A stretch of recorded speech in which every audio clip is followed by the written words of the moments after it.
Who'd have thought? Uh,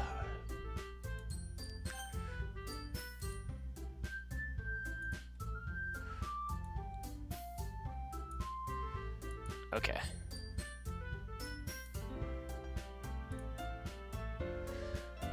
Sometimes I wonder.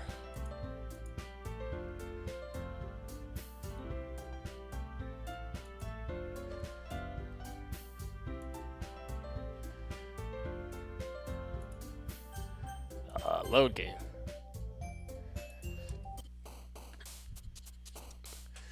Through text you've already read. Okay, I'm writing some kind of poem, so. Horror. Desire.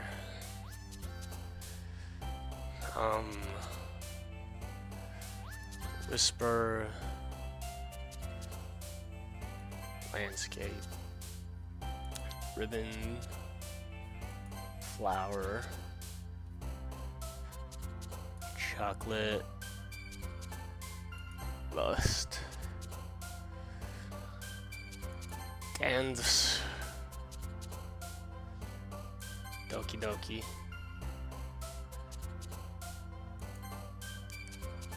Passion. Beauty.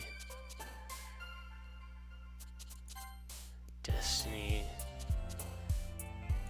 Memories.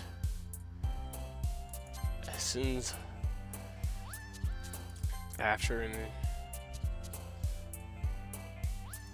Determination. Heaven set. Animu. Swimsuit. I don't know. Pfft. Another day passes for the club meeting already. Another day passes and it's time for the club meeting already. I've gotten a little more comfortable here over the past couple days. Entering the club room, the usual scene greets me. Hi, Brexton. Yo, Sayori.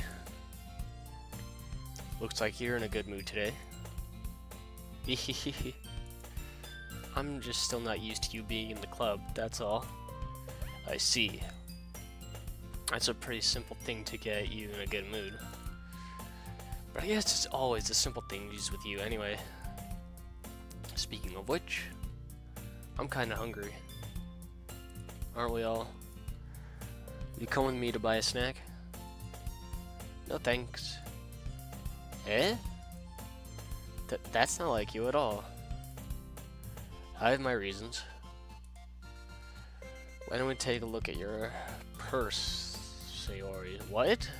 Why don't we take a look at your purse, Sayori? What? Why that? Why that all of a sudden? No reason, really. I just wanted to look at it. Sayori nervously retrieves her coin purse. She fumbles with the latch and gets it open. Then she turns it upside down and lets the contents spill onto the desk. Only 2 small coins fall out. Okay, so that's why. I knew it. I can see right through you, Sayori. That's not fair. How did you even know? It's simple. If you had enough money in the first place, you would have bought a snack before coming to the club room. So either you're not hungry and want an excuse to take a walk, or you plan to conveniently forget that you spent all your money so I would lend you some. But there's one more thing. You're always hungry. And so that only leaves the one option. Why? I give up. Don't make me feel guilty. If you feel guilty, that means you deserve to feel guilty.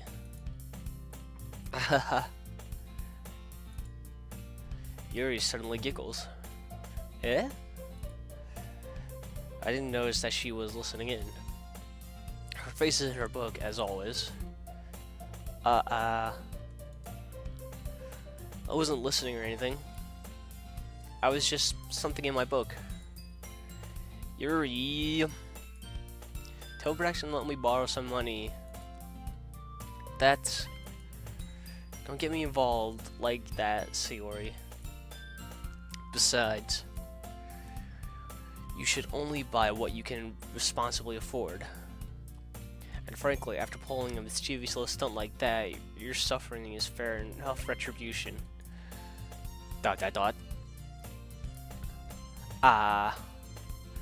I just... I didn't mean that. I get too absorbed in my book. I got too absorbed in my book.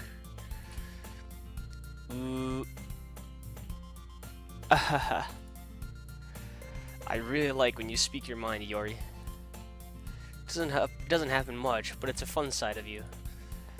There's no way you could think like that. There's no way you could think that. You were right, though.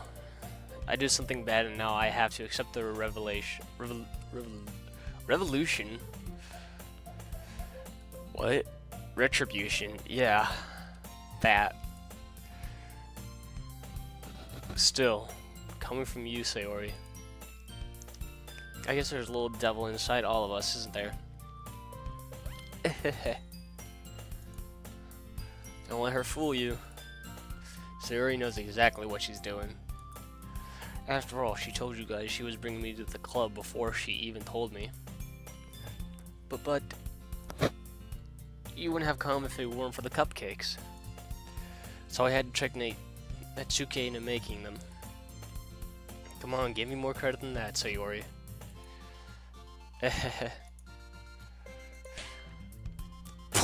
What? Yeah! Out of nowhere, something smacks Sayori in the face and tumbles onto the desk. Ow! What was... A cookie? Sure enough, it's a giant cookie wrapped in plastic. Sayori glances around. Is this a miracle? It's because I paid my restitution? Retribution. Actually, that one almost worked. I was just gonna give it to you. But then I heard you blab about the cupcakes. It was totally worth seeing your reaction, though. Natsuki, that's so nice of you. I'm so happy. Sayori hugs the cookie. Okay. Jeez, just eat it. Sayori rapidly tears open the wrapper and takes a big bite. So good. Oomph. Sayori suddenly claps her hands over her mouth. I bit my tongue. You're going through a lot over just one cookie. Natsuki takes a bite of her own cookie. Your looks really good too, Natsuki. Can I try it? Jeez. Beggars can't be choosers. But yours is chocolate. Yeah, why do you think I gave you that one? Oh shit. Fine. Still, I'm really happy that you shared this one with me. Sayori gets out of her seat and goes behind Natsuki, then wraps her arms around her. Okay. Aw, jeez. I get it. Cookie still in hand, Natsuki reaches over to nudge Sayori off of her. Sayori suddenly leans down and takes a bite of Natsuki's cookie. Hey! Did you seriously just do that? Oh ho ho ho ho. Mouthful, Sayori trots away to safety. Okay. Yuri and I laugh as well. Jeez, you're such a kid sometimes. Monica, can you tell Sayori? Eh? Natsuki glances around. Monica isn't in the club room. Ugh. Where's Monica anyway? Good question. Have any of you heard anything about her being late today? Not me. Yeah, I haven't either. That's a bit unusual. I hope she's okay. Of course she's okay. She's probably just had something to do today. She's pretty popular after all. Eh? You don't think she has a... I wouldn't be surprised. She's probably more desirable than all of us combined. That's true. Excuse me? Suddenly the door swings open. Sorry, I'm super sorry. Ah, there you are. I didn't mean to be late. I hope you guys weren't worried or anything. Eh? Monica chose the club over her boyfriend after all. You're so strong-willed. But boyfriend? What on earth are you talking about? Monica quizzically glances at me. Ah, never mind that. What held you up anyway? Ah. Well, my last period today was study hall. To be honest, I kinda just lost track of time. Ahaha. That makes no sense though. You would have heard the bell ring at least. I must not have heard it since I was practicing piano. Piano in study hall? What kind of school is this though? I was aware you played music as well, Monica. I don't really. I kinda just started recently. I've always wanted to learn piano. That's so cool. You should play something for us, Monica. Monica looks at me. Maybe once I get a little better, I will. Yay! That sounds cool. I'd also look forward to it. Is that so? In that case, I won't let you down, Braxton. Monica smiles sweetly. Ah, I didn't mean any pressure or anything like that. Ahaha, don't worry. I've been practicing a whole lot recently, and I really love the chance to share once I'm ready. I see. In that case, best of luck. Thanks. So I didn't miss anything, did I? No, not really. I choose to leave out Sayori's mischievous escapade. I'm sure Natsuki will end up complaining to her anyway. It looks like everyone has already settled down. Sayori somehow already finished her entire cookie. Yuri is back to her book and Natsuki disappeared into the closet. Hey Yuri. Eh? I should have noticed that Yuri is reading a different book from the one we've been reading together. Sorry, I didn't mean to interrupt. No. I was kinda just waiting for you. If that's the case, why don't we go ahead and get started? Yes, let's. Actually, I have a request. Do you mind if I make some tea first? Not at all. Thanks very much. If there's one thing that can make my reading time here any better, it's a nice cup of tea. Not to mention for yourself as well. Yuri stands up and makes her way to the closet. I follow and watch as she retrieves a small water pitcher from the shelf, the kind with a filter inside. Can you hold this for a second? Sure. Yuri hands me the water pitcher and also fetches an electric kettle. I'm going to plug this into the teacher's desk and then we'll go get some water. She walks past me and sets the kettle down on the teacher's desk. I simply watch her movements. To my surprise, the way she moves really contrasts her speaking mannerisms. Especially because of her long legs, Yuri appears elegant and methodical. Okay, may I have the water pitcher? Thanks, I'll be right back. I might as well walk with you. Yeah, why not? Shall we go then? Yeah. Hmm? Where are you two off to?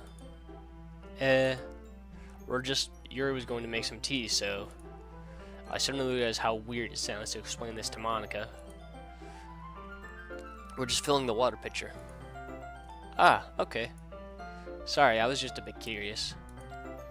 That's kind of a one-person job, isn't it? That's... Monica, please mind your own business for once. Or do you want to tell me that there's something wrong with helping involve Braxton in club activities?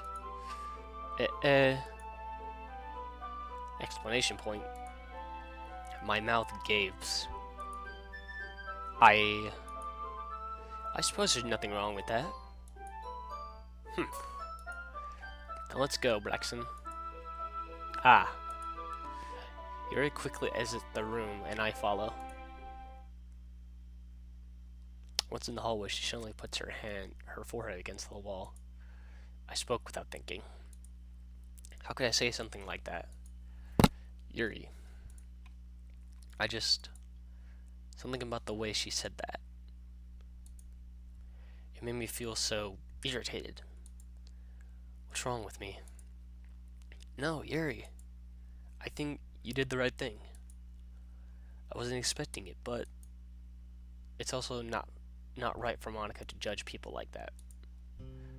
Braxton, how come even when I do something bad, you're being nice to me? Because nothing that you do is as bad as you make it seem in your head. Nobody's perfect.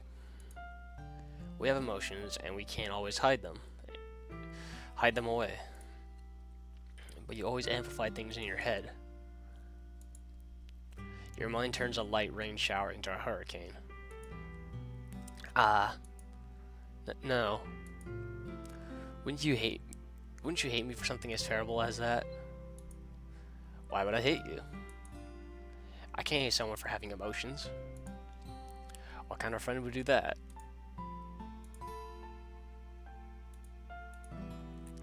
Friend, you say? Yuri lifts her head. Braxton, I really like being friends with you. Ahaha. Thanks, Yuri. I like being friends with you too. I feel kind of awkward saying something like that. Why? Just because she's a chick with purple hair? But I'm doing my best to help Yuri feel better. Anyway. Yeah. Shall we go? Yeah. Yuri and I walked to the nearest water fountain. Probably like down at the end of the hall. Jesus, look. Once we filled the water pitcher, we returned to the classroom. Oh, man. Braxton, do you like oolong tea? Yeah. Anything is fine.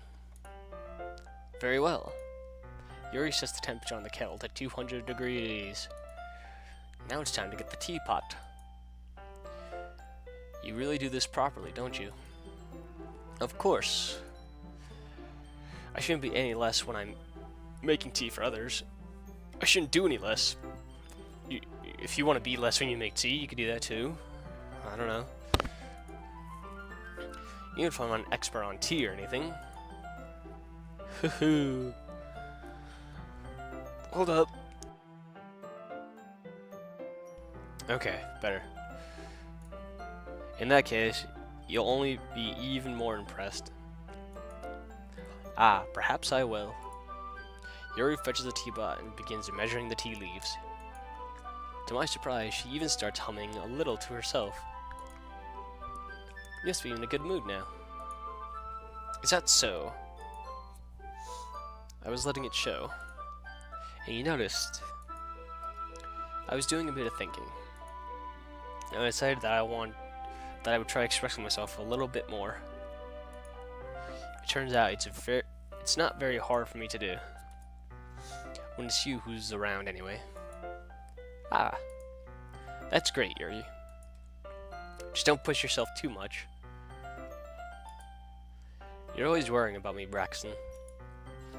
It's very endearing. Yuri wasn't kidding. I don't even know if I can keep up with this. I watch Yuri pour a cup of tea for each of us. Braxton, I have another request. Do you mind if we sit on the floor today? Eh? What is that? It's a little bit easier on my back. I can read with my back against the wall. I can read with my back against the wall rather than bending over at my desk. Okay, no one can do that. I can read with my back against the wall rather. This sentence doesn't make any sense. I can read with my back against the wall rather than bending over at my desk.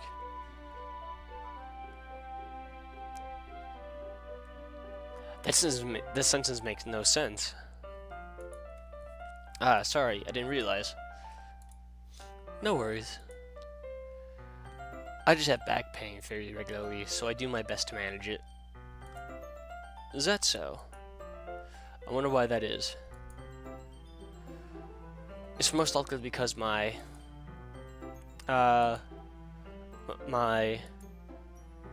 posture, right? Always hunched over like that while reading? Yes. I have terrible reading posture.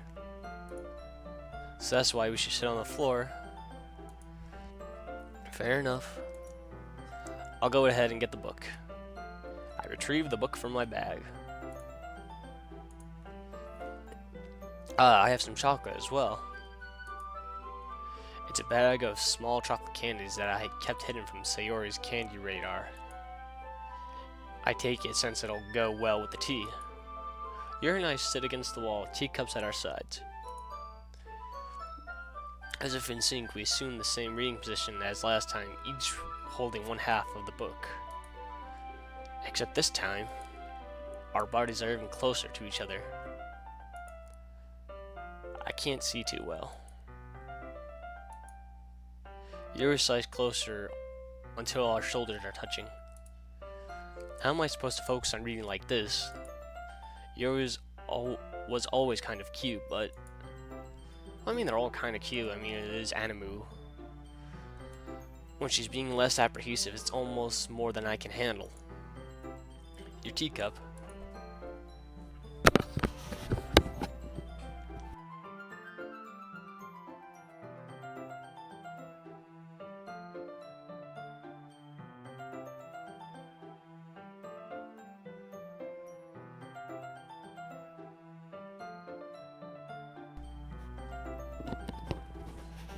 Stuff.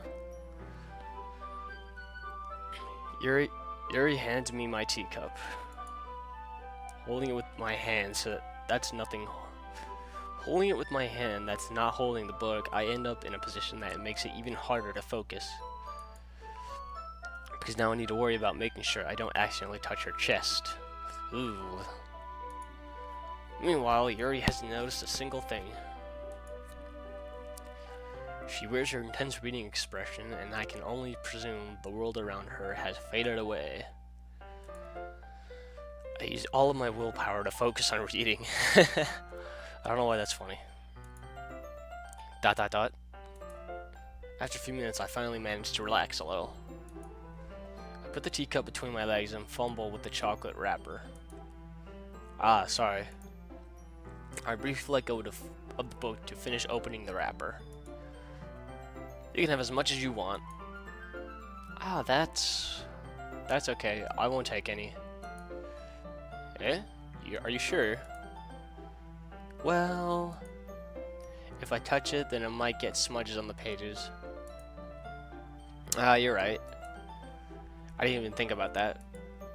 My bad. No need to apologize. I'll hold the book, okay? Are you sure? Of course. Yuri opens the book with both hands. She holds it so that I don't have any harder of a time reading from it. As a request, her left arm is practically resting on top of my leg. But as a result, her left arm is practically resting on top of my leg. Okay. Well, in that case, Yuri's already totally focused on reading again. I take a chocolate candy and pop it into my mouth. Then I take another chocolate and I hold it up to Yuri. She doesn't even look away from the book. She simply parts her lips as if this situation was completely natural. But that means I can't stop here. I apprehensively place the chocolate in her mouth. Just like that, Yuri closes her lips over it. Yeah? Yuri's expression suddenly breaks. Did I just... Yuri looks at me like she needs to confirm what just happened. Braxton? Sorry. I guess I shouldn't have done that. That's... Well... You were just helping. That's something that friends do. Right? I mean... Not really in this kind of context, but... Yeah. That's all it was. Yeah. Then... You don't need to stop or anything. I see. The situation has gotten really tense. Yuri tries to return to the book. But I can tell just by her expression that she can't even focus now. That even she can't focus now. My heart is pounding. I nervously take another chocolate between my fingers. But this time, Yuri's eyes meet mine. ... How did you even come to this? Yuri doesn't avert her gaze.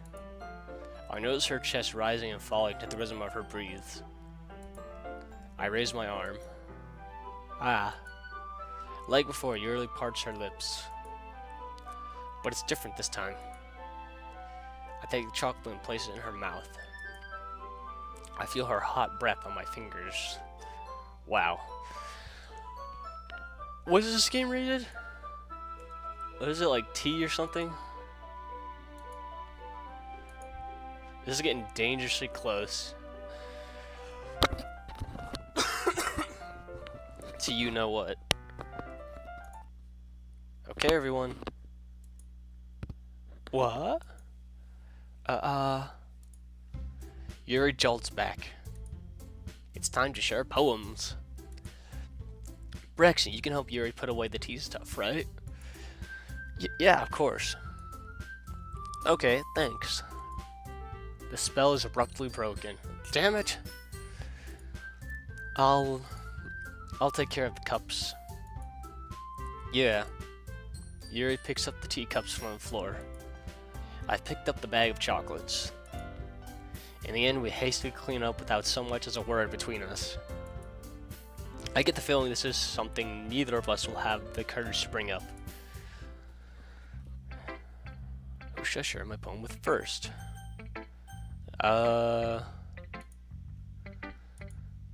Maybe.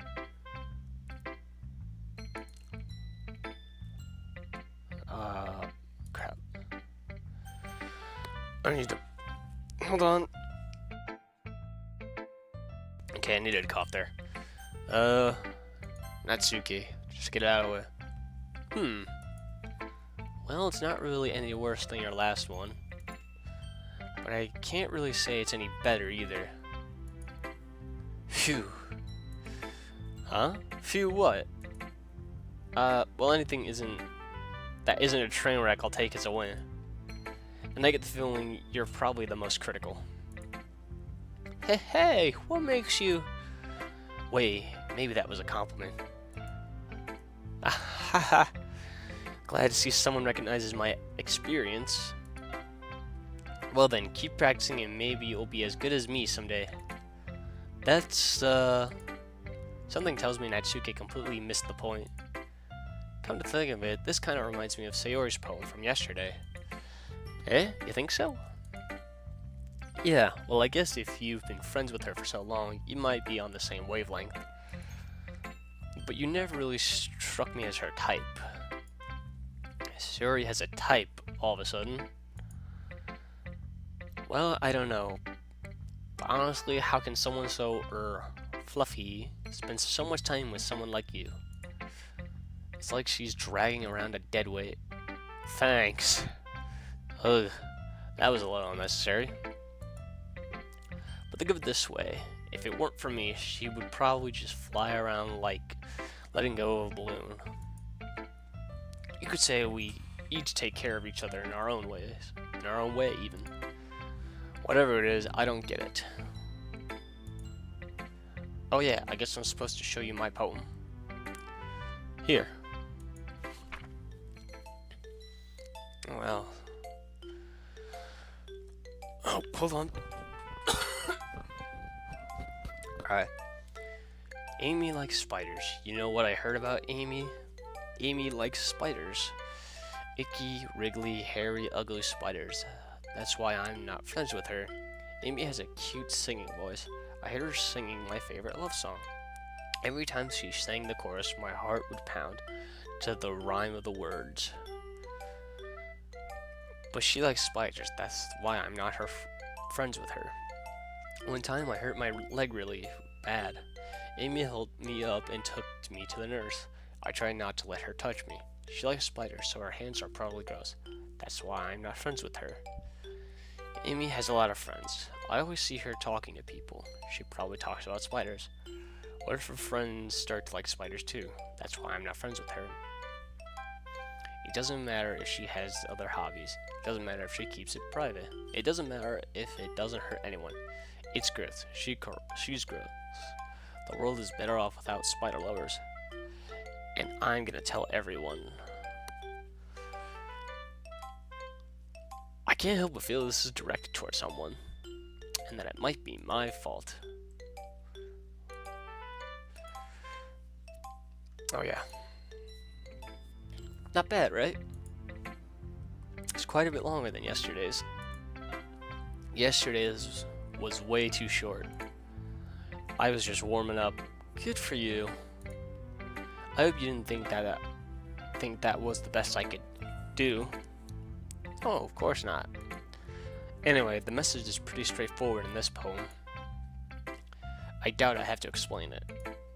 Sometimes you can explain complicated issues with simpler analogies, and it helps people realize how stupid they're being. Like anyone would agree that the subject of this poem is an ignorant jerk.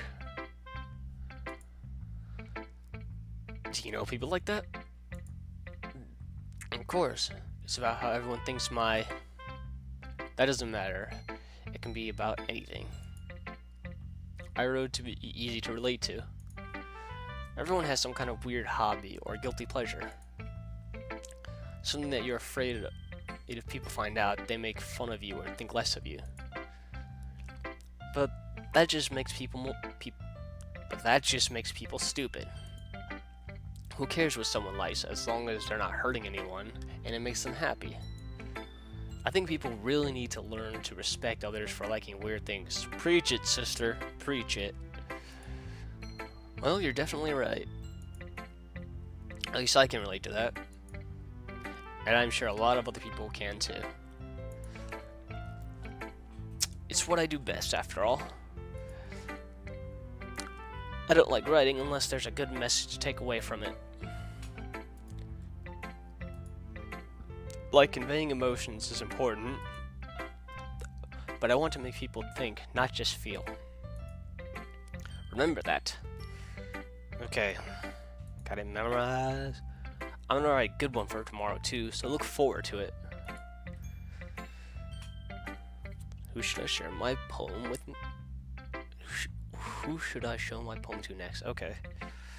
This calls for a Pringle.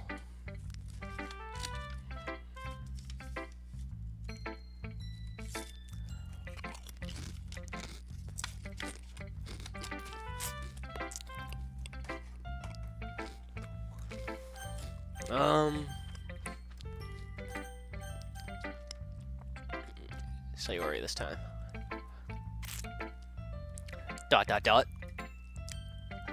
Ooh. I like this one, Braxton. It has some nice feelings in it. I'm glad. Does that mean it's better than yesterday's? Let me think. I don't know. I guess I like them both. It's not very helpful again, you know. Well, I'm not very good at figuring out if poems are good or bad.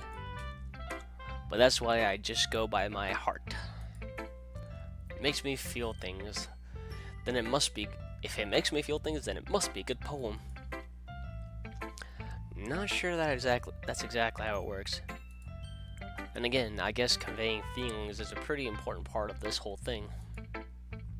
Yeah, maybe. Honestly, I don't even know what kind of writing you like in the first place. Yeah, me neither. Ugh. Why don't you at least try giving it some thought? Oh, you want to write something for me? That's so sweet. Yeah, right. You're always thinking about other people. You need to think about yourself once in a while. If you don't, you might end up getting hurt at some point. Eh? Well,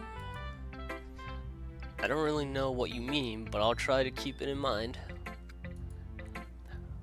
Well, whatever. Anyway, let's see. I guess I like happy poems. Wait, sometimes I like sad poems too. Sometimes a little bit of both. There's a word for that, right? What's the word I'm looking for? Bittersweet. Yeah. I like things that are happy and things that are sad. Happy and sad? I can't see you liking something sad, Sayori. Well, I like happy the most.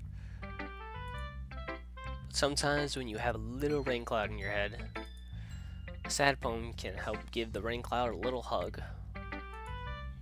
and make a nice happy rainbow. Sayori, that's unexpectedly poetic. Eh? It is? Maybe I'm getting better at expressing my feelings after all. Thanks, Braxton. I should go write that down then. I thought I skipped one. You can read my poem now, okay? Oh god, they're gonna get longer. Bottles. Like the Banjo-Kazooie character? That'd be awesome and weird, but mostly awesome. But also very weird. Okay.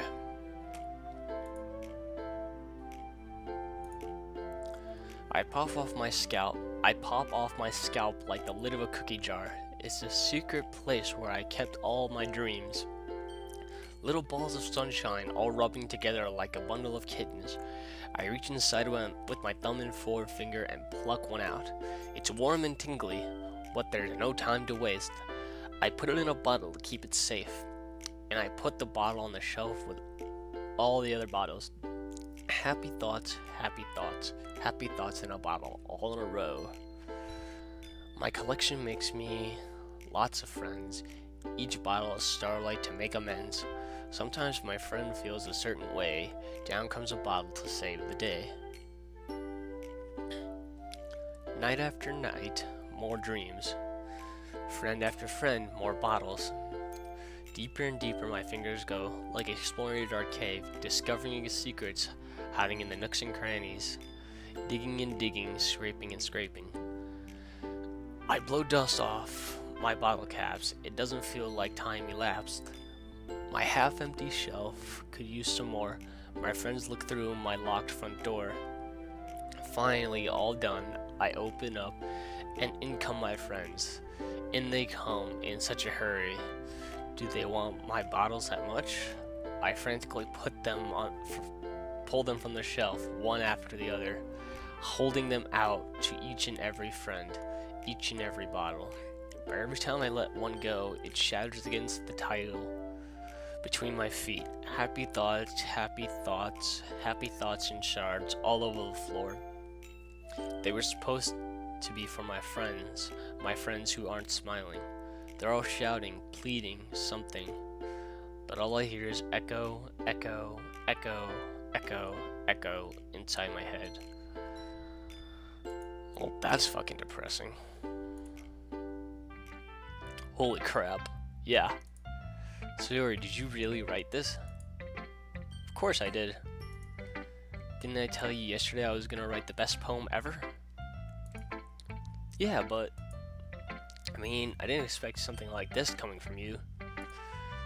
Monica taught me a whole lot, and I've been really in touch with my feelings recently. I see that. It's almost kind of creepy. Creepy? Well, not exactly. Okay. Maybe because I'm not used to you being cheerful. Maybe because I'm so used to you being cheerful. Sorry about that. Well, never mind. I'm thinking too hard about it. The point is, it came out good, so you should be proud of it. Aw, thanks. I feel like I was meant to express myself this way. It even helps me understand my own feelings a little bit better. Writing is like magic. You've gotten pretty passionate about this, huh? I hope you keep it up. Yeah! Writing is the best. I'm gonna keep writing until I die. Don't get ahead of yourself. Sayori's always had a habit of getting obsessed with something before dropping it no more than a week later. I wonder if this is one of those times. But seeing the passion in her eyes makes it hard just for me to be pessimistic. The poem next. Yuri, of course! Let's see what you've written for today. ... Dot dot dot. Dot dot dot dot dot dot dot dot dot dot dot. Yuri stares at the poem with a surprised expression on her face. Meanwhile, there's an ant on my computer screen. Go away. Do you like it? Braxton. This one might even be better than yesterday's. How did you even pick up on this so quickly? Just yesterday, I was telling you the kind of techniques worth practicing. Maybe that's why. You did a good job explaining. I really wanted to try giving it more imagery. Yuri visibly swallows. Wow. Even her hand appears sweaty. I'm not used to this. Used to what? I don't know. It's fine, take your time. Yuri breathes and collects her thoughts.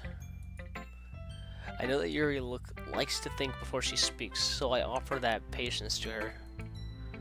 Yeah. Just being appreciated like this, I guess. It probably sounds really stupid, but seeing someone motivated by my writing, it just makes me really happy. Are you saying you've never shared your writings before? Yuri nods. Really? I don't believe it. I really only write for myself. And besides, people would just laugh at me. Do you really think that? Again, Yuri nods. Huh. Even your close friends? ... Yuri doesn't respond to that. I wonder why. Because she doesn't have many friends. Anyway, do you want to share the poem you wrote today? Yeah, I do. If it's with you. Oh man. Oh gosh. Okay, I'm better. The raccoon. It happened in the dead of night while I was slicing bread for a guilty snack. My attention was caught by the scuttering of a raccoon outside my window. That was, I believe, the first time I noticed my strange tendencies as an unordinary human. I gave the raccoon a piece of bread, my subconscious well aware of the consequences, well aware that a raccoon that is fed will always come back for more. The enticing beauty of my cutting knife was the sympathy.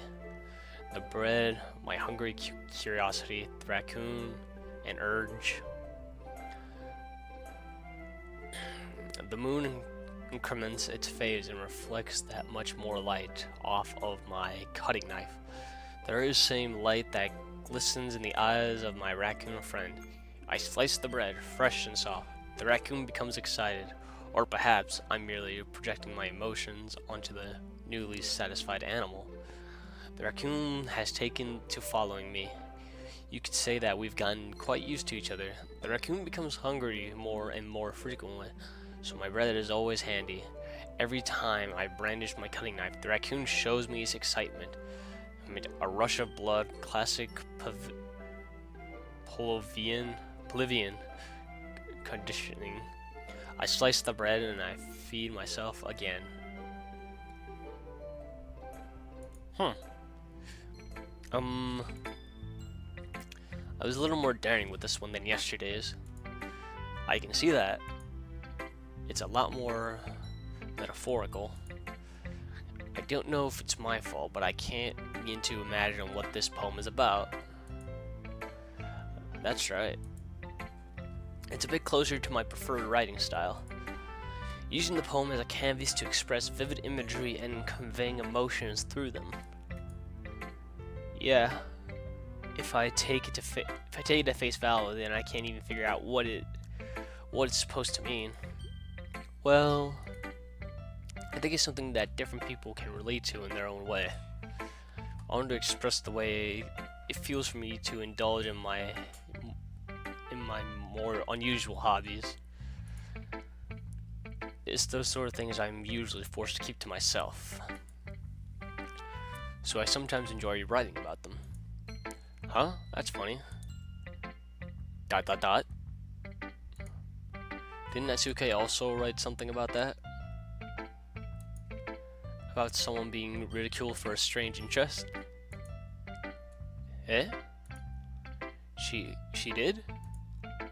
Yeah. She was talking about how it doesn't matter what you're into as long as you're not hurting anybody. She's right. I mean, does she really feel that way? Yeah. Sounds like you two have that in common. That's interesting. To me, she seemed like the kind of person who would make fun of my hobbies. But I suppose that's my fault for judging, isn't it? Please don't tell her I said that. Don't worry, I have no reason to. Okay. Well, thank you for sharing it with me. After all, if I hadn't learned to embrace my own weirdness, I would probably hate myself. I might be ranting a little bit now, but I'm glad that you're a good listener. You're good at a lot of things. Writing, listening. There really aren't many people like you, Braxton. That's exaggerating a little bit. It's just how I feel. I never thought I would feel so comfortable sharing my writing, but now I almost feel like I look forward to it. It's just a really nice feeling, and you're to thank for that. It's nothing really. Yuri smiled sincerely at me. For just a moment, her timidness seems to disappear. Yay! Oh, who should I share with now?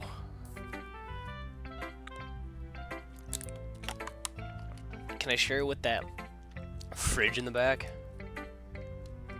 That fridge in the back looks like it could use a friend. Looks like it appreciates It appreciates good writing. Alright. Hi again, Braxton. How's the writing going? Alright, I guess. I'll take that. As long as it's not going bad. I'm happy that you're applying yourself. Maybe soon you'll come up with a masterpiece. Hahaha, I wouldn't count on that. You never know. Want to share what you wrote for today? Sure, here you go. I give my poem to Monica. ... Alright. This one's good. It feels like you're not only getting more comfortable with your style, but the imagery is better than the last one I read. Just wondering, but have you been finding inspiration in Yuri's writing style? I guess so. You can't deny that she's talented. Yeah, totally. I think her poems are the most romantic. That's the best way to describe it. Are we reading the same ones? She's like a totally different person when she picks up a pen. I noticed that too. Or when she's talking about literature, it's like a light turns on inside her head. Sadly, it's hard to get much personal conversation out of her. Trust me, I've tried. Who knows what goes on in that head of hers? I hope you don't mean that in a bad way. No, of course not. I just meant that I wish she didn't keep so much to herself. But still, defending her like that, you must be pretty into her. Eh? You completely misunderstood. Haha, calm down, I'm kidding. No, you're not. Besides, I'm pretty sure she's already got a boyfriend. Wait, really? Yeah, a fictional one anyways. Oh, pfft. Monica kind of whispers that last part to me. It's just a hunch, but... well, there's not really anything wrong with that. Oh, well, I know. I was just saying... but anyway, you want to read my poem now? I like the way this one turned out, so I hope you do too. Alright, let's take a look. Oh dear. What? Okay, hold on. Save me. The colors, they won't stop. Bright, beautiful colors, flashing, expanding, piercing.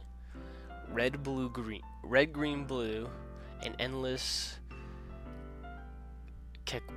cacophony of meaningless noise. The noise, it won't stop. Violent, grating waveforms, squeaking, screeching, piercing, sine, cosine, tangent, like playing a chalkboard on a turntable, like playing a vinyl on a pizza crust, an endless poem of meaningless. Load me.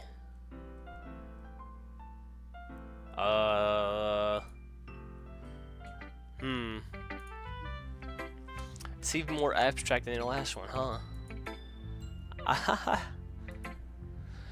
I guess it's just the way I write. I'm sorry if you don't like it. No, I never said that. It's just kind of a thing I've never really seen before, I guess. I kind of like playing with my space on the paper. Choosing where and how to space your words can totally change the mood of a poem. It's almost like magic.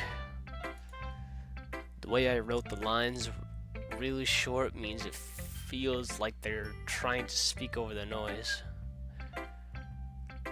Okay, I don't remember any of this from poems, so I see. It's so hard for me to tell what it's about, though. Sometimes asking a poem what a poem is about isn't the right question.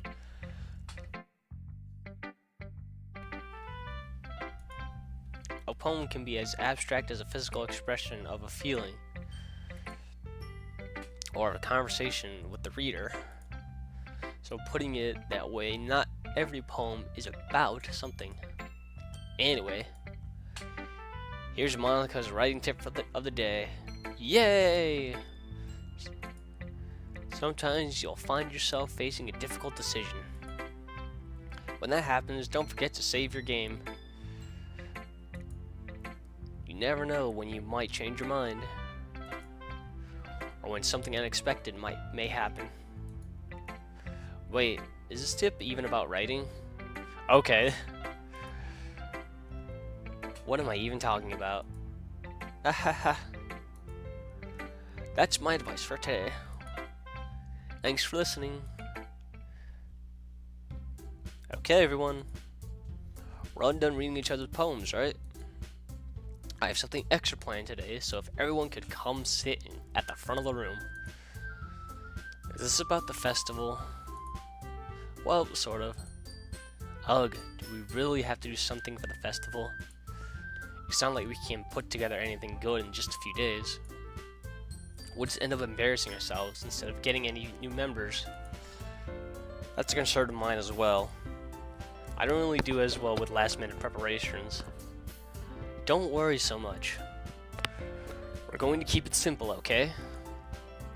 We won't need much than a few decorations. We won't need much more than a few decorations. Okay.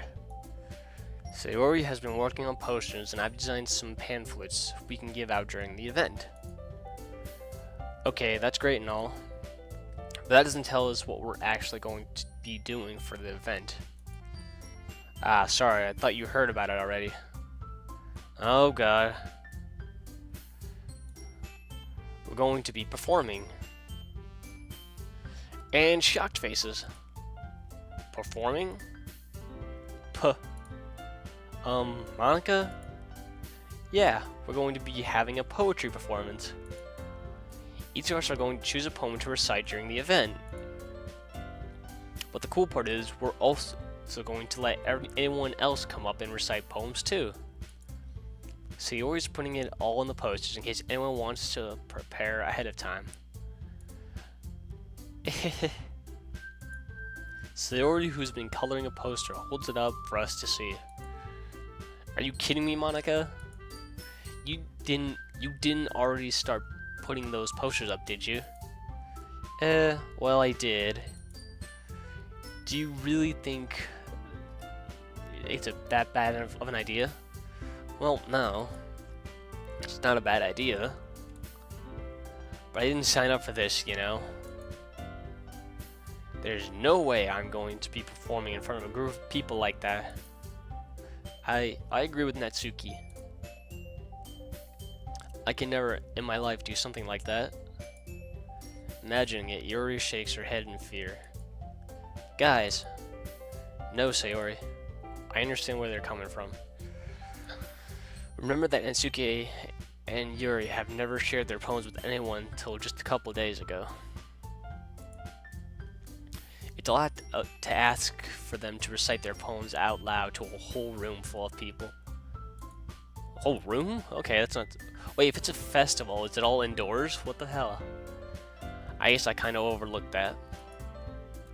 So I'm sorry. ... But I still think we should give it our best. We're the only ones responsible for the fate of this club. If we start the event and each put on a good performance, then it will inspire the others to do the same. And the more people who perform, the better we'll be able to show everyone that what literature is all about. It's about more than writing poems, come on. It's about expressing your feelings, being intimate with yourself, finding new horizons, and having fun. That's right. And it's those reasons that we're all in this club today. Don't you want to share that with others? No. To inspire them to find the same feelings that brought you here in the first place? I know you do. I know we all do. And if all it takes is staying in front of a room for 2 minutes and reciting a poem, 2 minutes? It's like an eternity in stage fright time. Or anxiety time. Then I know you can do it. Dot dot dot. Dot dot dot. Natsuki and Yuri remain in silence. Sayori looks worried. I guess that leaves me no choice. I agree. I don't think it's too much to ask. I think that Sayori and Monika have been trying really hard to get new members. The least we can do is help them out a little bit. Well, maybe, but... Dot dot dot. It looks like Natsuki doesn't have any arguments left. Okay, fine. I guess I'll just have to get it over with. Alright! Phew! Thanks, Natsuki. What about you, Yuri? Dot dot dot. Yuri dejectedly glances around at everyone's expectant faces. Sigh. I guess I don't really have a choice. Haha, that's everyone. You're the best, Yuri. This club is seriously going to be the death of me. Oh gosh. You'll be fine, Yuri. But anyway, let's move on to the main event. I want each of you to choose a poem of yours. We're going to practice reciting them in front of each other. No way. Monika, this is too sudden. Well, if you can't recite your poems in front of the club, how do you expect to do it in front of strangers? Oh no. Don't worry. I'll start off to help everyone feel a little more comfortable.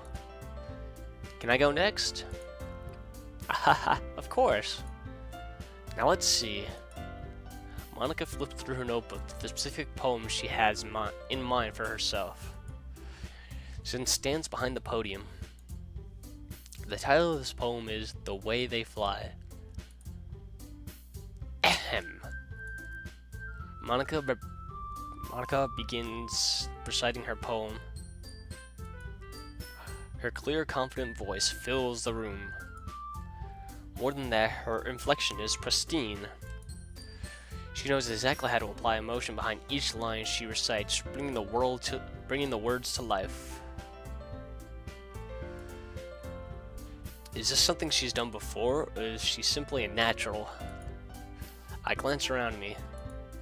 Everyone has their eyes on Monika. Sayori looks amazed. Yuri has an intense expression on her face that I don't understand. Finally, Monika finishes the recitation. The four of us applaud. Monika takes a breath and smiles. That was so good, Monika. Haha, thank you very much.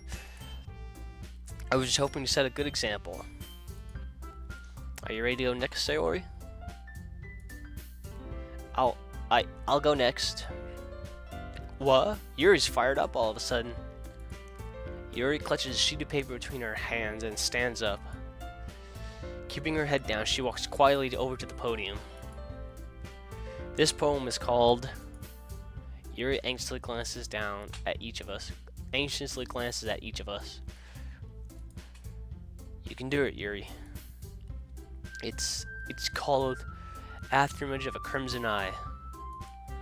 Yuri's voice shakes as she starts reading the poem. Just a moment ago, she practically refused to do this. Why is she suddenly putting in so much effort? As Yuri gets past the first couple of lines, her voice changes. It's almost like what happens when Yuri gets absorbed in her books.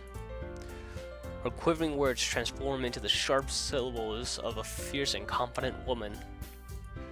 The poem is full of twists and turns in the structure that she enunciates with perfect timing. This must be a rare glimpse into the whirling fire Yuri keeps concealed inside her head. Suddenly, she's finished. Everyone is stunned. Yuri snaps back to reality and glances around her as if she bewilders her, even herself. I it's up to me to save the situation. I'm the first to start applauding. Everyone joins me afterwards, and we give Yuri the recognition she deserves. It's not that we didn't want to applaud for her, but we were caught so off guard that we must have forgotten. As we applaud, Yuri holds the poem to her chest and rushes back into her seat. Yuri, that was really good. Thank you for sharing. ... Looks like Yuri is down for the count. Okay! I guess I'm next then. So Yuri hops out of her chair and cheerfully walks to the podium. Oh, great. Oi! This one's called My Meadow. Ah. Ahaha. Now I gotta itch my eye all of a sudden. Thank you. Do. Sorry, I giggled. Sayori. It's a lot harder than I thought. How'd you guys do it so easily? Ah. Trying to think of it like you're reciting to other people. No, wait, you want to think exactly like that. Okay? That's how this all works, okay? Imagine you're reciting it to yourself in front of a mirror in your own head. No, you're reciting it to people. Doesn't change the fact. It's your poem, so it'll come out the best that way. I see. Okay then. Sayori begins her poem. Somehow it feels like her soft voice was made as a perfect match. The people it aimlessly cheer. The poem isn't aimlessly cheery like Sayori is. It's serene and bittersweet. If I were to read this on paper, I probably wouldn't think much of it. But hearing it come from Sayori's voice almost gives it a whole new meaning. Maybe this is what Sayori meant when she said she likes my poems. It's like I get to reach more deeply into someone I thought I knew through and through. Sayori finishes and we applaud. Did I? Good job, Sayori. Even Braxton liked it. I guess that's a good sign. What does that even mean? It came out nicely, Sayori. The atmosphere of the poem fits you really nicely. But it might be the other poems. But it might be that other poems wouldn't work quite as well with that kind of delivery. Hold on. Okay. I don't really understand. In other words, I've seen poems of yours where that sort of gentle delivery wouldn't work as well. They might need a little more force behind them, depending on what you're reading. Oh, I know what you mean. Well, I've been practicing that kind of thing. It's just embarrassing to do in front of everyone.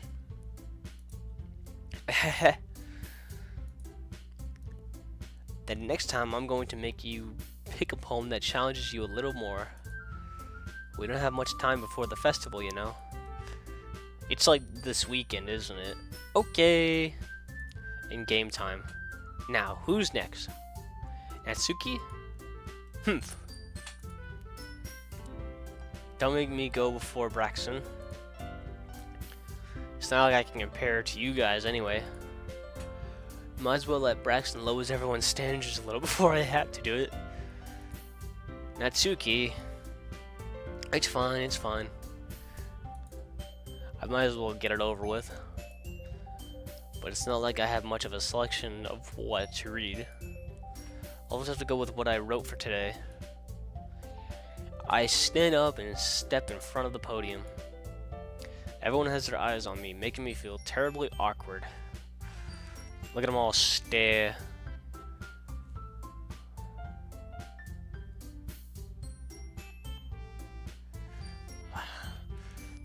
It's like actually reading in front of people. You just want to get it over with. I recite my poem. Since I'm not exactly confident in my own writing, it's hard to put energy into it. Despite that, once I finish, I receive applause anyway. You gotta do it. Everyone has to do it. Sorry, I'm not really good. I'm not really as good as everyone else. Don't worry about it so much. I think it's less about your abilities and more about your lack of confidence in your writing. That's something that will improve over time, though. Yeah, maybe. Alright then. That just leaves you, Natsuki. Yeah. I'm going. Oh, bitch. Natsuki begrudgingly gets out of her seat and makes her way to the podium. The poem is called... Why are you all looking at me? Because you're up front. What'd you expect? Because you're presenting. Humph. Anyway, the poem is called Jump.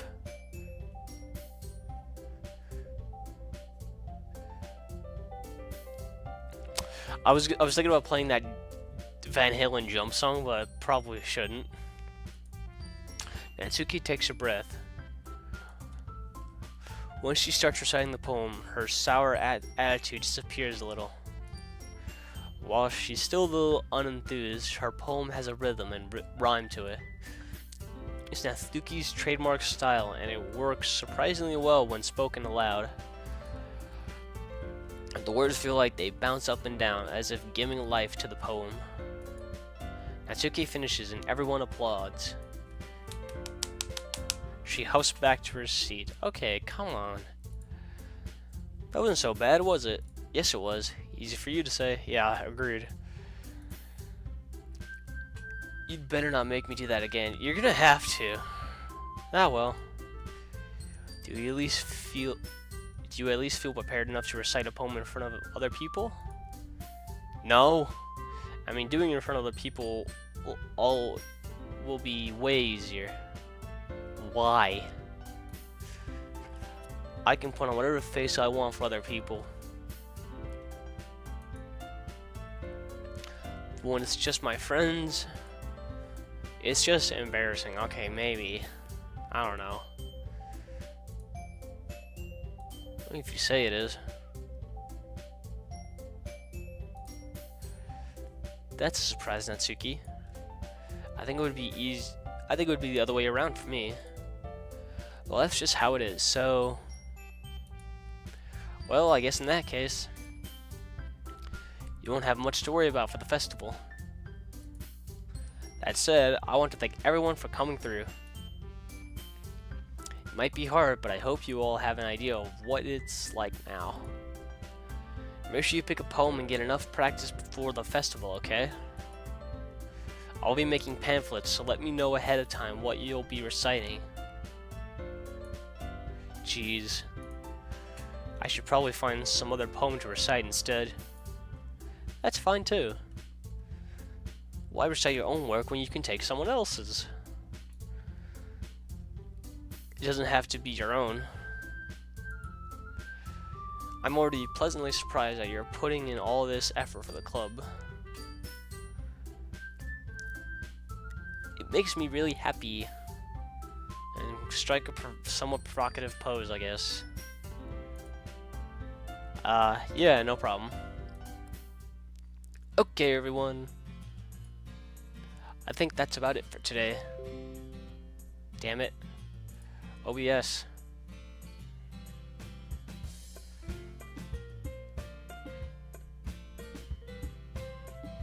Come on.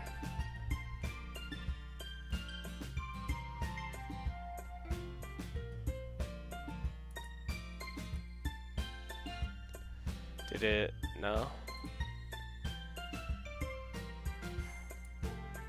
Alright, well, you know what? Hold on.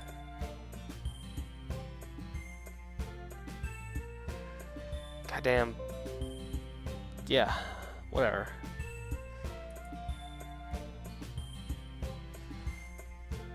Alright, hold on. Gotta make sure everything works, because reasons.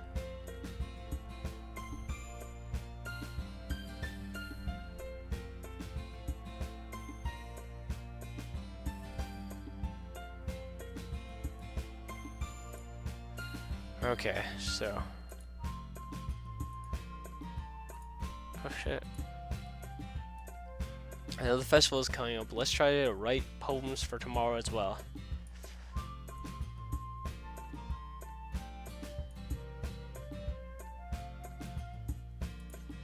Okay. It's been working out really nicely so far, so I'd like to continue that. As for the festival, we'll finish planning tomorrow and then we'll have the weekend to prepare. Okay, when is this festival? Monday's the big day. Really? I would think you'd want to, like, on the weekend, seriously. Unless there's like a school day or something. No, the other way around. Unless it's like you get the day off school for the festival, then that would make sense. I can't wait. I can do this. I can do this. Alright. I stand up.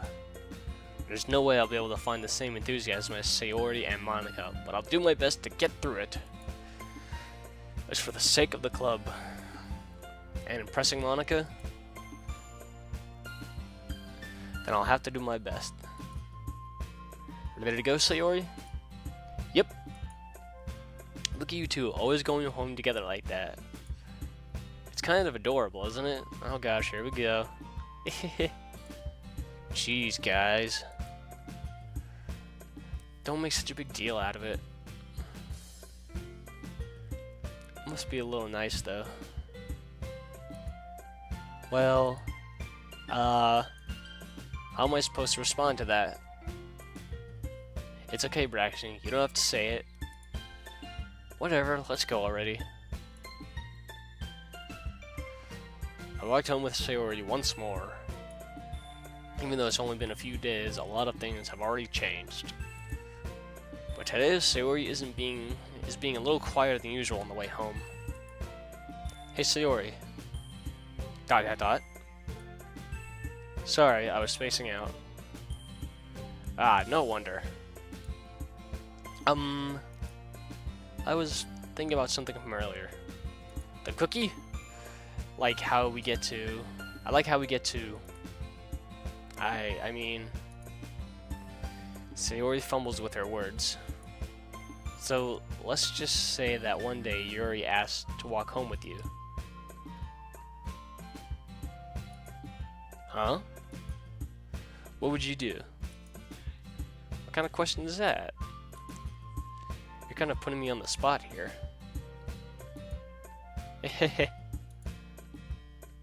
Well...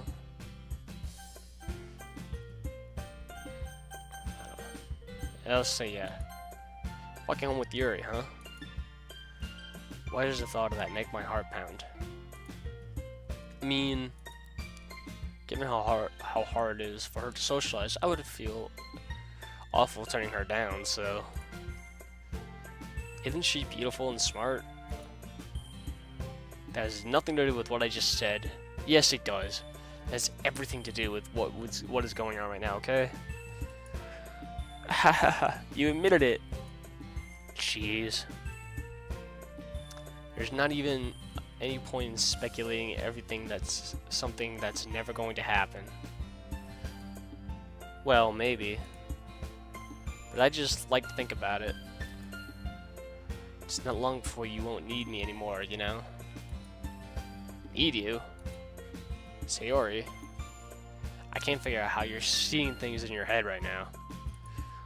Sorry. Everyone is different. Nobody in the club is a replacement for you. If you say so. The conversation trails off, and I'm left feeling awkward. But it was kind of her fault for trapping me in such a weird question. I can't just lie to her. Well, I could have. If there's something that makes her happy, I would hate to take that away from her. That's why I said there's no point in speculating. Then again, the festival is only a few days away. Okay. Who knows what will happen in that time?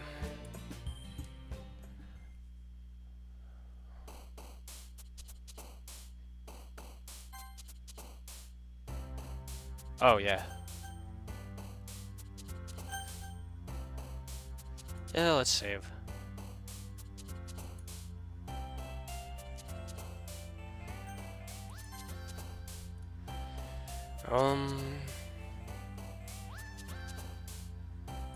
Incongruent. Raindrops. Spinning.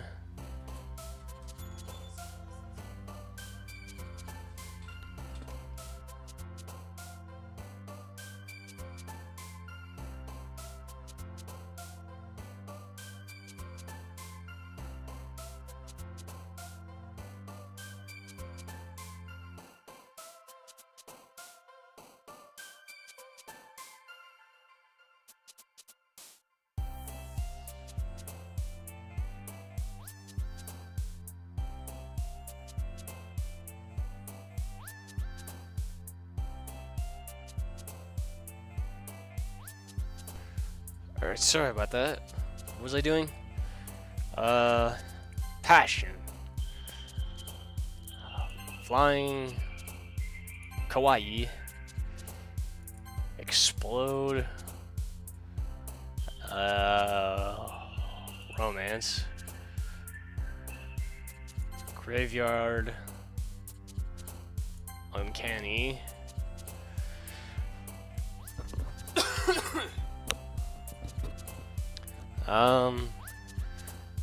Kiss. Amazing. Massacre. Swimsuit. Jumpy. Sensation. Melancholy. Color. Heaven set. Together.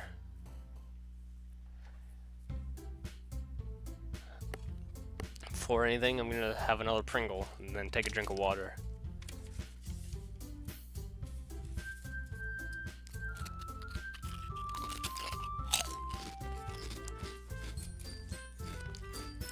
I picked up two, so I'm gonna have the other one as well.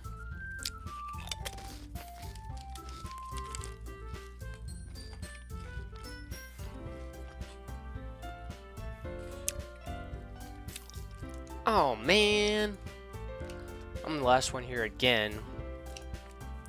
Don't worry, I just walked in too. Were you practicing piano again? Yeah. Ahaha. You must have a lot of determination.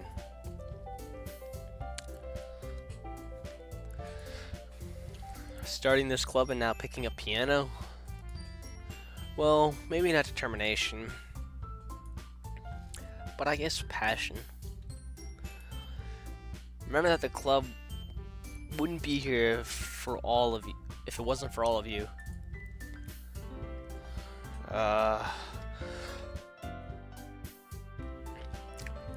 And I'm super happy that you're all willing to help out for the festival too. I can't wait for the festival.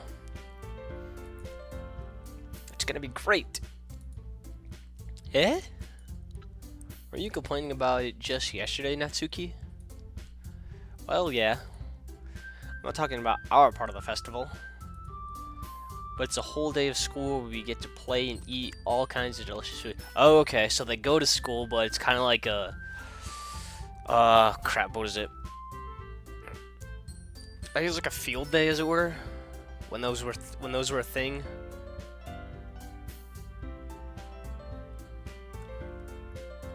I still think you sound a little like Sayori all of a sudden. It's a little bit like Sayori all of a sudden. Monica, do they usually have fried squid? Squid? That's a pretty specific thing to look forward to. Oh, come on. Aren't you saying you don't like squid? You of all people? Eh? I didn't say I don't like it. Besides, what do you mean by you of all people? Because it's right in your name. Huh? Mon-ika. Eh? That's not how you say my name at all. Also, that joke makes no sense in translation. Dot dot dot. Ah, never mind. Let's just focus on our own event for now, okay? Ehehe. Fine, fine. Your reactions aren't as fun as Yuri's or Sayori's anyway. Excuse me? Where is Sayori anyway? Oh, there you are. Sayori's sitting at a desk in the corner of the room, looking down at nothing. I walk over to her. Hey, Sayori. I wave my hand in front of her face. Eh? You're spacing out again. Sorry. Don't mind me. You can go talk to everyone else. Huh? Is everything alright? Of course. Why wouldn't it be? It just feels like you're a little off. Sorry for assuming things. Geez, you worry too much about me. I'm fine, see? Sayori shows me a big smile. Don't let me distract you from having fun with everyone else. Whatever. Well, alright. If you say so.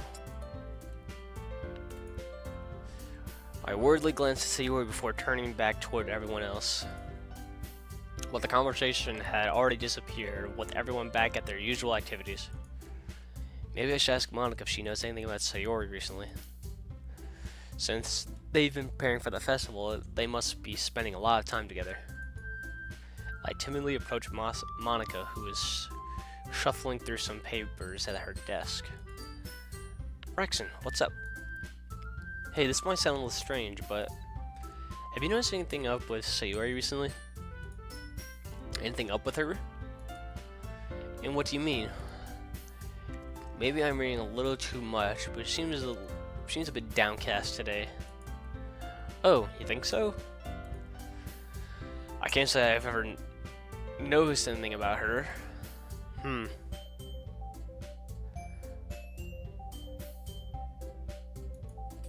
Monica peers across the room at Sayori, who is idly dragging a rubber eraser up and down her desk.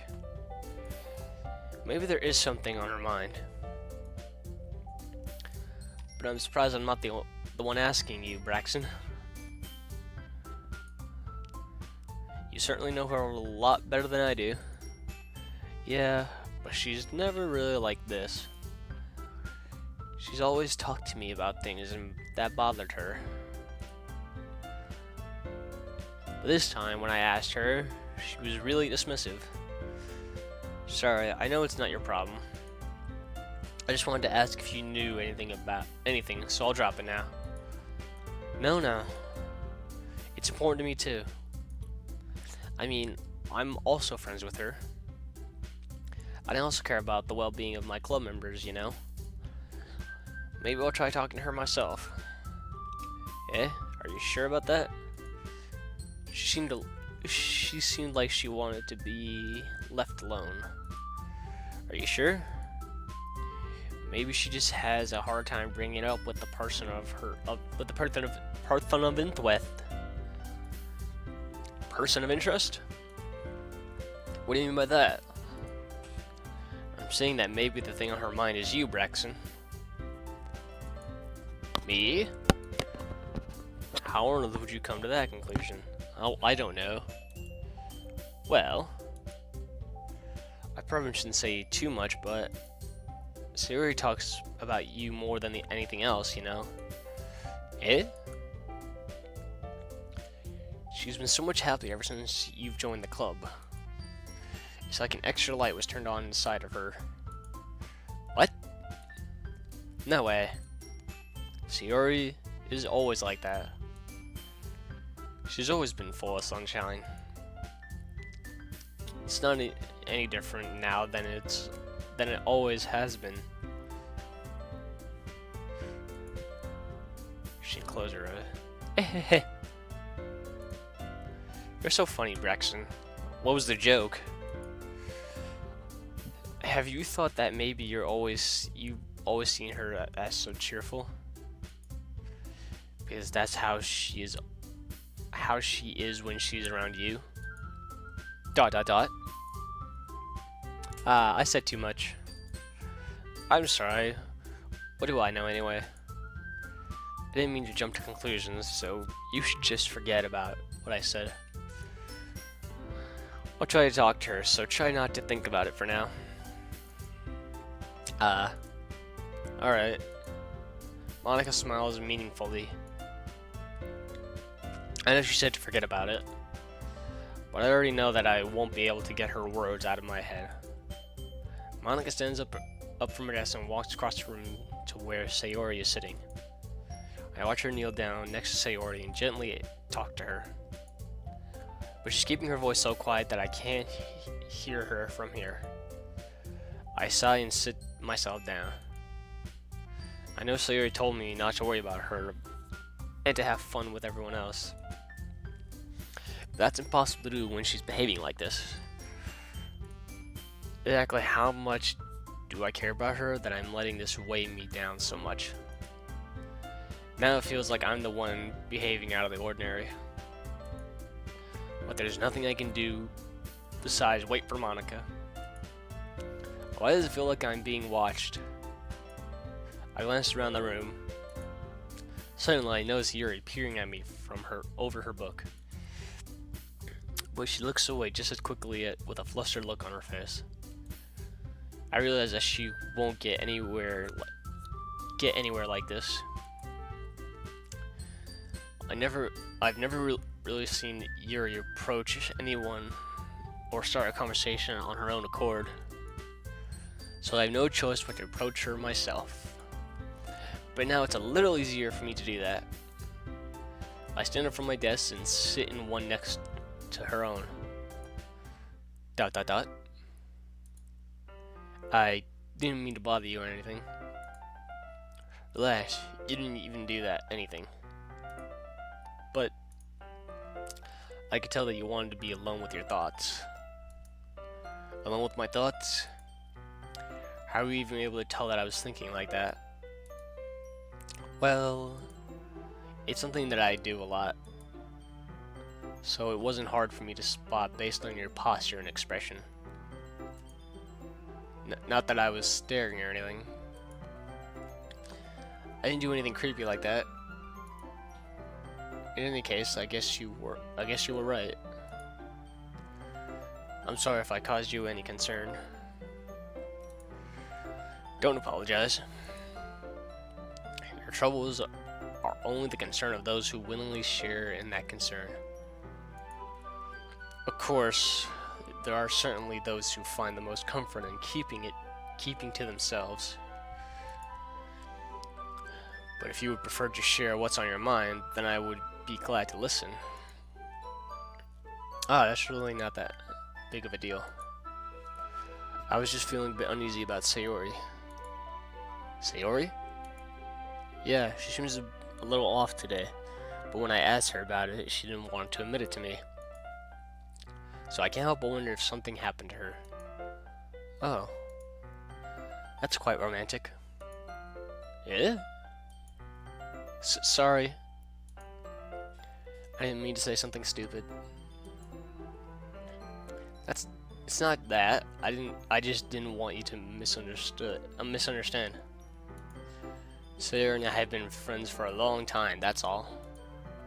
Ah, I see. Then perhaps it is unusual for her to be dismissive to you about her feelings. Or maybe I'm just reading into it a little too much. Braxton, the world is full of meaning, often hidden deep beneath plain sight. And there are many untold stories behind every person, no matter how well you may know them. Ah. So you think that there might be something behind it after all? I think that Sayori is a very complex person. Her mannerisms on the outside don't always match what may be grinding on her inside her head. What was I saying? What might be going on inside her head? Why did I come to grinding?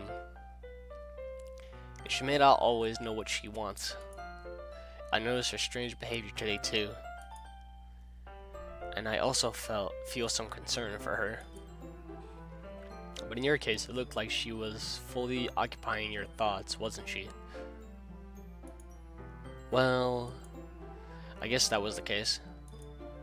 Sayori. She really means a lot to you, doesn't she? I guess. But you don't need to put it that way. We're just good friends, that's all. ... Yuri-san looks deeply into my eyes. Her expression is gentle and curious, as if she was searching for something. Embarrassed, I avert my gaze. Sometimes, a person's mysteries are untold even to themselves. And you, as someone honest and caring, may uncover feelings you weren't aware were in you. That is... I think that she would be a very fortunate person to have you feel that way about her. Yuri, you're giving me too much credit.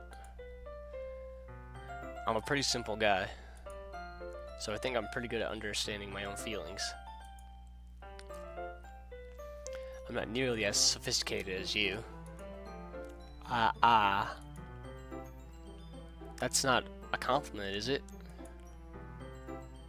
It is what it is.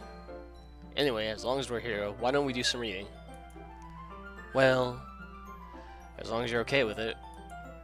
Yeah. I should be taking my mind off this whole thing anyway. ...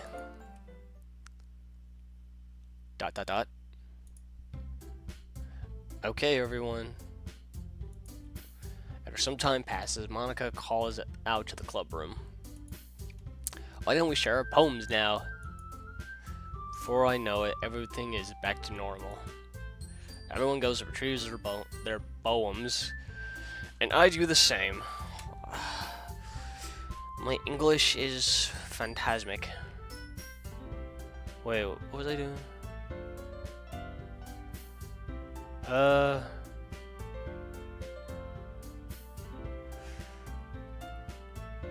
Right. I make contact with Monica, and she smiles at me. I wonder what she was talking about with Sayori. Should I go with first? Sayori! ...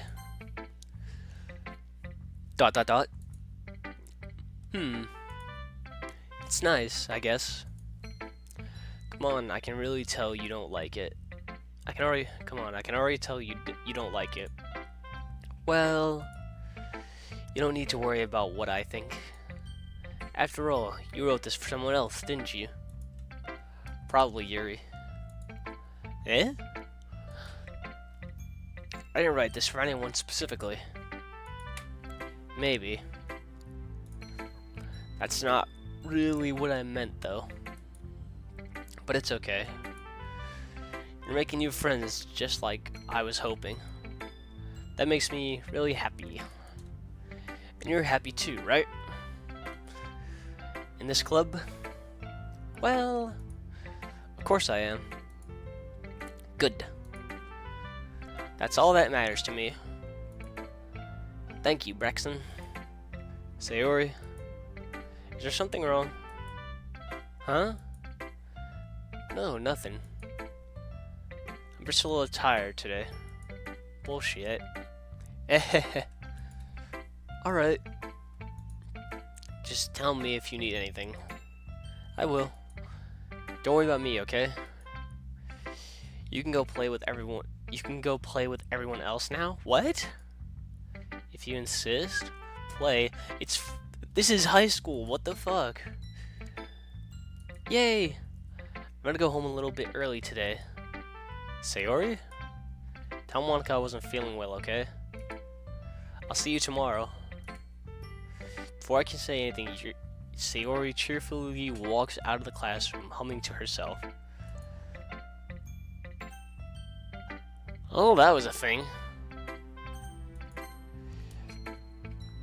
Dot.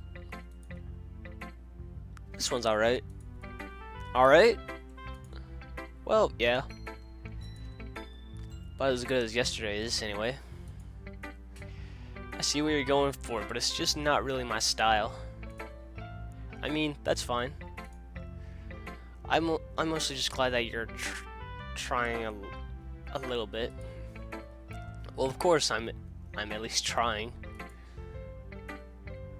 Why are you so emotionally invested in my poems anyway? Isn't that more of a compliment to me? Eh? No, gross. She likes me. It's not like I care. Yeah, you do. It's just that one of us in this club has to make sure you're not slacking off. But of course. Really. Well, what if you ended up just scaring me away anyway? Scaring me away. That's, it's not like you would actually do that. Yeah, you're right. It's kind of fun to hang out here, even if I have to put up with you. Gah. Mitsuki's eyebrows connect with my stomach. What? Oh, wait. Oh, elbow. Why eyebrow? What the hell is wrong with me? Oh. Maybe I won't mind scaring you away after all. I was just joking. Oh, I know. Don't worry, I was too. That's why I elbowed you in the gut. Ahahaha. Dot. How the hell do you call that a joke? That seriously hurt. Well, maybe it was funny to her.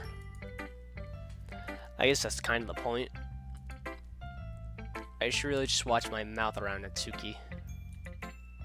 Anyway, Natsuki holds her poem out to me, like nothing even happened.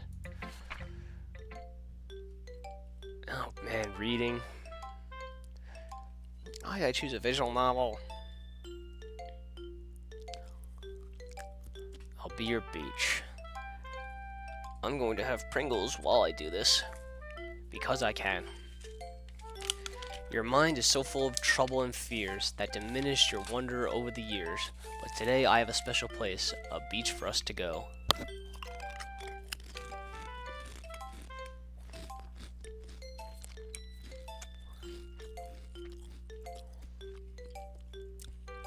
A shore reaching beyond your sight, a sea that sparkles with bright light. The walls in your mind will melt away before the sunny glow. I'll be the beach that washes your worries away. I'll be the beach that you daydream about each day.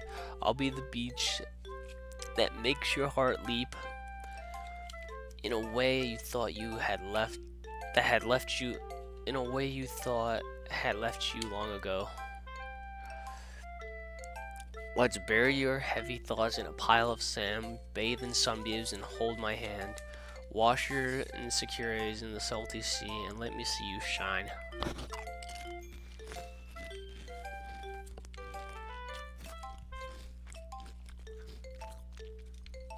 Let's leave your memories in a footprint trail. Let's see you in a windy sail and remember the reasons you're wonderful when you press your lips to mine. I'll be the beach that washes your worries away. I'll be the beach that you daydream about each day. I'll be the beach that makes your heart leap in a way you thought had left you long ago. But if you let me by your side, I'll be your own beach and your own escape. You'll learn to love yourself again. Yay!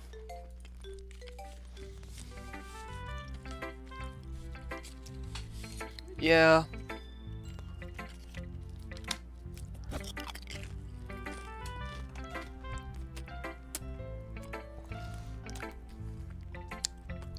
I really shouldn't be eating, but whatever.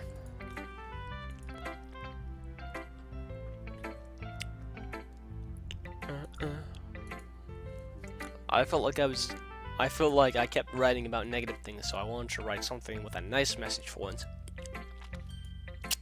Besides, the beach is awesome. The beach is awesome, yes. Kind of hard to write anything negative about the beach. So you decided to write about the beach first and then came up with the message later? Yeah, well, it's only because of what happened yesterday. I mean, after Yuri and I realized we kind of wrote about the same thing, she wanted to pick a topic and have us both write about it, or whatever.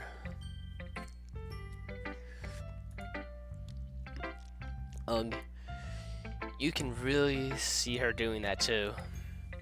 Making us write about a simple topic and then trying to impress me by coming up with something old fancy. And now I have the hiccups. Well, it's not like I care. I care immensely. I just did it anyway. Okay. I mean, I guess mine ended up being kind of metaphorical too. But there's something wrong with doing that once in a while. At the very least, it was a good practice. Who should I share it with? Monica.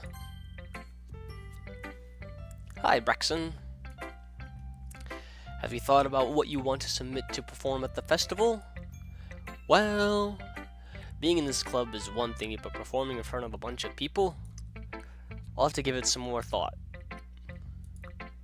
Okay, no pressure.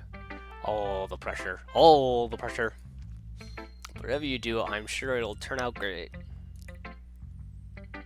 It would also make me happy to see. Anyway, let's take a look at today's poem. Sure. I let Monica take the poem I'm holding in my hands. ... I like this one. It makes me happy. It makes me think of something Sayori would like. Is that so? You and Sayori are really good friends, right? I wouldn't be surprised if you had those sort of things in common.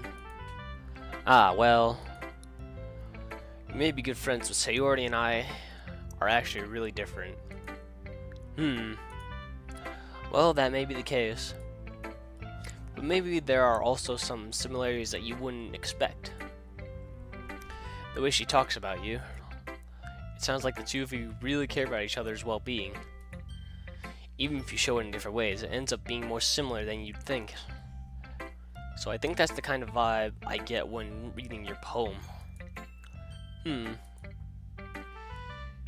You sure you're not reading into this too much? Reading into it too much? I could be. Oh gosh, I sound like Yuri. But in any case, Sayori's writing has kind of a gentle feel to it. I can tell that she likes exploring with emotions like happiness and sadness. Who knew that someone so happy would enjoy sad things too? Yeah, that's totally unexpected. Well, to each their own. And you shouldn't be afraid to experiment a little bit either. Anyway, I'll share my poem with you now, alright? Alright. Oh boy. The Lady Who Knows Everything. An old tale tells of a lady who wandered Earth. The lady who knows everything. A beautiful lady who has found every answer, all meaning, all purpose, and all that was ever sought.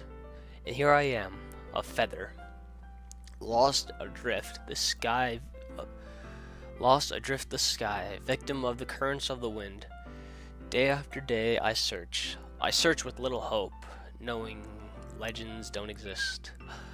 But when all else failed me, when all others have turned away, the legend is all that remains. The last dim star glimmering in the twilight sky, I think. Until one day the wind ceases to blow, I fall and I fall and fall and fall even more. Gentle as a feather, a dry quill, expressionless. But a hand catches me between the thumb and forefinger, the hand of a beautiful lady. I look at her eyes and find no end to her gaze. The lady who knows everything knows what I am thinking. Before I can speak, she responds in a hollow voice. I have found every answer, all of which amount to nothing. There is no meaning, there is no purpose, and we seek only the impossible. I am not your legend. Your legends don't exist. And with a breath, she blows me back afloat, and I pick up a gust of wind, sure. You know, I feel like learning and looking for answers are the sorts of things that give life meaning. Not to get too philosophical or anything, but it was kind of on my mind so that's what I wrote about.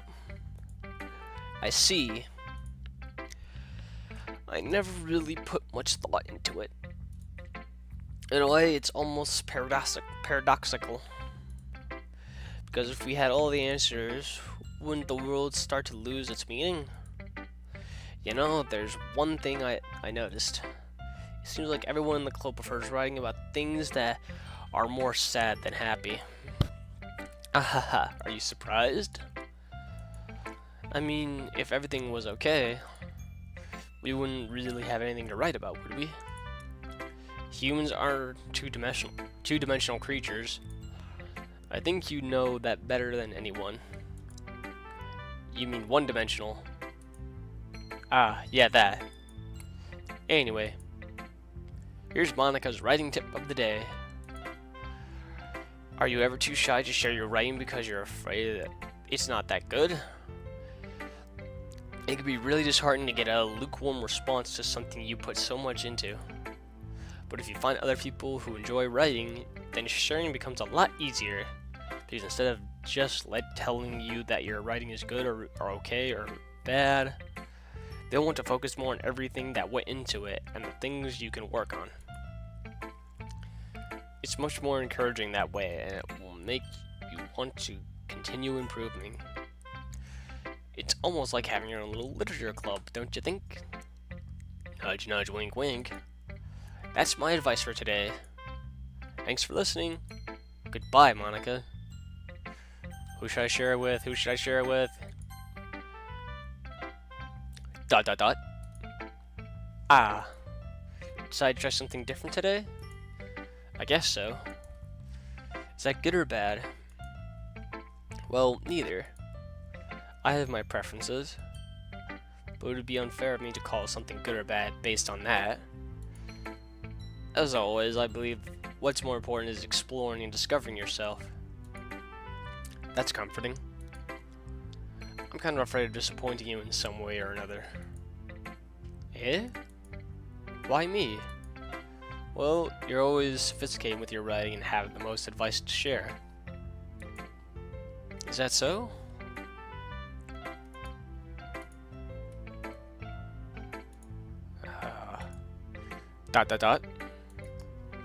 Yuri thinks for a good minute, but we can think for longer than that. That must be terrible. Eh? For me to have become someone whose opinion is fearsome. How unlikable of me. Yuri. It's not as bad as you're making it sound in your head. I just meant that I respect your opinion. I see. I'm sorry that I always overthink and come to those sorts of conclusions. I'm just a little used to it. Overthinking? Being disliked. For some reason. Yuri? What? What am I saying? I'm sorry, I didn't mean to bring that up. Let's move on. Alright. Do you want to share your poem now? Okay. Here. Oh yeah. They both wrote about the beach. More Pringles! Alright, beach. A marvel millions of years in the making, where the womb of Earth cast chaotically meets the surface. Under a clear blue sky, an expanse of bliss, but beneath gray rolling clouds, an endless enigma. The easiest world to get lost in is one where everything can be found.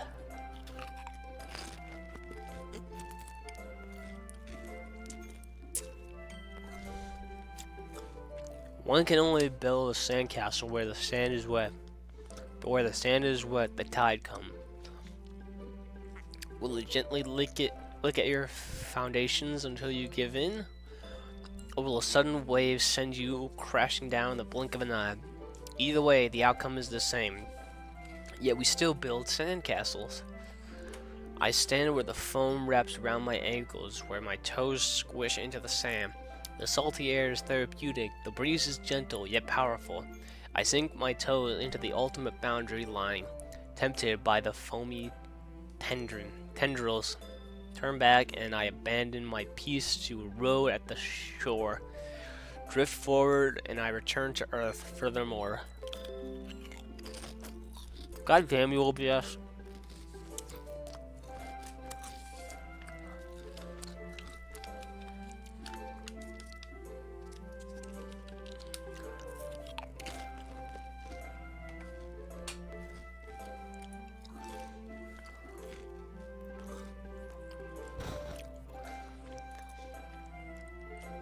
Why do you fail?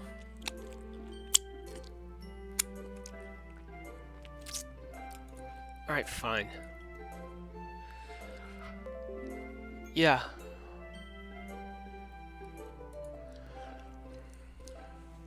You fail, OBS. You so fail.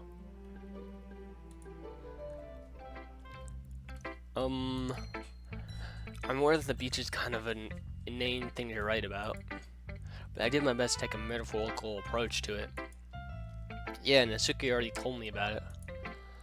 She did? She didn't say anything weird, did she? She just wanted us to write about the same topic again. I suppose to better compare the difference in our writing styles or thought processes. Anyway, it was her idea. Knowing her, it's no surprise that she'd want to do something like that. She probably just wants to show off. It's not like I have a particular interest in writing style. I just went with her request. But, well, I suppose it's not so bad to write about something simple on occasion. It can be refreshing, you know? It's good for me to calm my thoughts once in a while. Yeah, I think I agree. Thanks for sharing.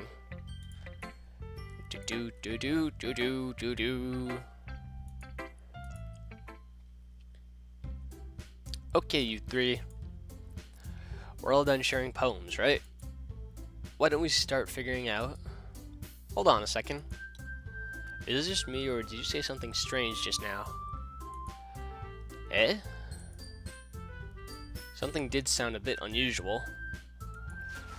That's right. You deviated from your usual catchphrases when addressing the club. Catchphrase? I don't have a catchphrase. Jeez. Why is the mood so weird today? Look, even Yuri isn't immune to it. Oh. Stagnating air is common foreshadowing that something terrible is about to happen. In your books, maybe. Look, the only thing different is that Sayori isn't here. Ah. It seems you're right. Sigh. Sayori always helps lighten the mood a little bit, doesn't she? It's almost like everyone's balance is thrown off a little when she's not around. Where the heck did she run off to anyway? I thought she just went to pee. Natsuki, please show some decency. Oh, come on. She wasn't feeling too well and went home early. Is that so? I hope she's alright. Seriously? Of all the time to not go home with her, you pick the time she's not feeling well? So much for you two being all lovey-dovey. Oh, shut up. Ah, no. First of all, stop misunderstanding my friendship with Sayori. And second, she's kind of been avoiding me today, so I didn't want to force it. Who? Ho? That curious expression coming from Yuri of all people. Calm down, guys. I talked to her earlier and everything is fine. What did she say? Anyway, we need to figure out the rest of the festival preparations, so let's decide with everyone what everyone will be doing this weekend. I already know what I'm doing. That's right. Natsuki will be making cupcakes. Cupcakes, cupcakes, cupcakes, cupcakes. But we might need a lot of them in different flavors. Can you handle all that by yourself, Natsuki? Challenge accepted. And as for myself, I'm going to be printing and assembling all of the poetry pamphlets. Sayori will be helping me design them. And as for Yuri, ... Yuri, you can...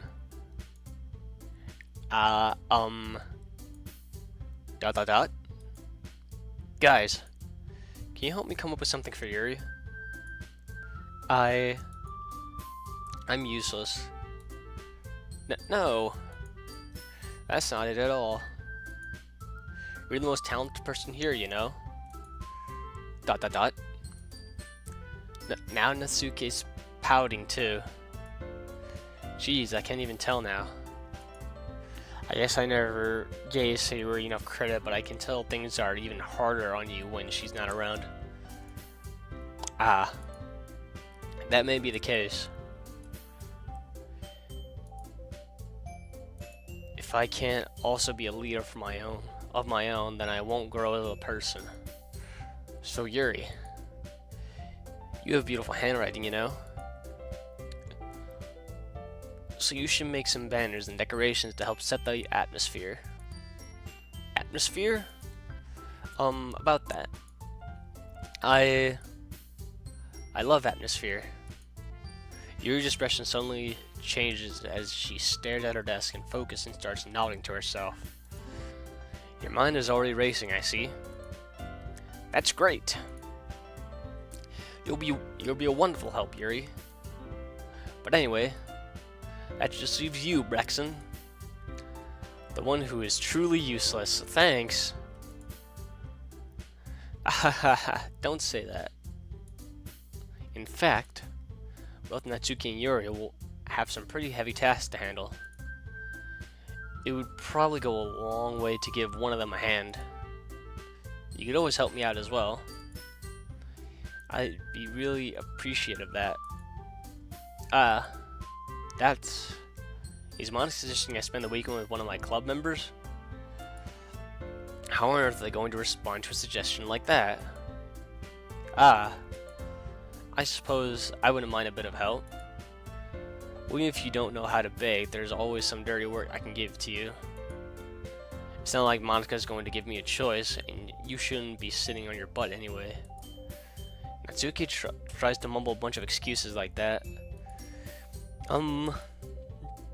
If I recall, Natsuki, you mentioned that you would like to handle the baking on your own. Brexon may not like to be around if you only make him out to be a nuisance. So therefore, he may be more suited to assisting with the decorations. Hold on, I never said that. How hard can it be to make a few decorations anyway? Sounds more like you're just making excuses for Braxton too. What are you saying? It'll be extremely meticulous work, and baking isn't? Just what do you think? Guys, let's settle down for a moment. In the end, I think it's up to Brexon to decide how he'd like to contribute. Besides, he hasn't really gotten a chance to spend any time with me yet, you know? So I'm sure he's interested in. You literally just said, I'm surprised as well. Sorry. I was just saying though.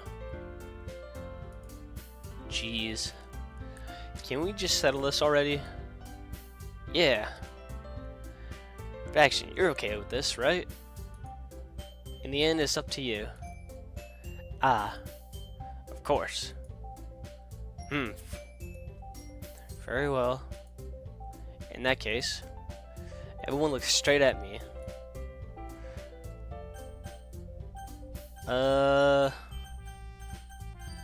Oh man.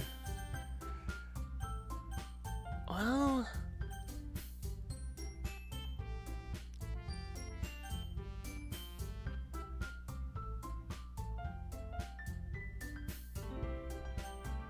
let's go Yuri. Well, I'll probably be the most useful helping out Yuri. Me? Are you serious?